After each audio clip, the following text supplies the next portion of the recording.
In today's video, I'm going to teach you how to make graph paper in Excel. Hello everyone, and welcome to this step-by-step tutorial. Today we will create clean, professional graph paper directly in Microsoft Excel, which is perfect for students, teachers, engineers, or anyone who needs printable grids for projects, worksheets, or planning. Let's jump right in and make this process as simple as possible. First, open a new worksheet in Microsoft Excel. Once your blank sheet is ready, go to the View tab at the top of the screen and click on Page Layout. This allows you to see how your worksheet will appear when printed. Next, navigate to the Page Layout tab, click on Margins, and select the Wide option to give a little space around your edges for neatness. Now, highlight the columns you want to include, for example, from column A to W, and select the rows down to the bottom of your page, depending on how much of the sheet you want covered. Once your area is selected, go to the Insert tab and click on Table.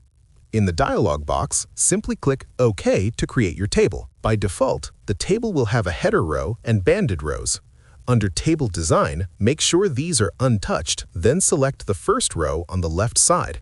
If it's highlighted, delete it because we do not need it for the graph paper. Next, adjust the column widths. Highlight the columns again from A to W, right-click and select Column Width. Enter 0.25 and click OK or press Enter.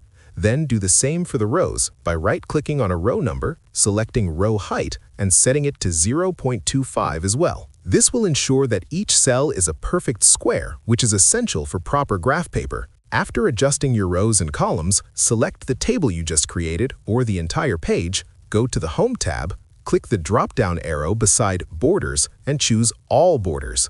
This will add clear grid lines across all the selected cells, giving you a proper graph paper layout. Finally, to print your graph paper, click on File and then select Print.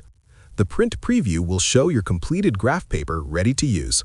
From here, you can adjust the number of copies or print settings as needed. And that's it. You now have professional graph paper created entirely within Excel. It's simple, customizable, and perfect for all your grid-based projects. If you found this video helpful, let me know in the comments, give it a like, subscribe to the channel, and don't forget to hit the notification bell.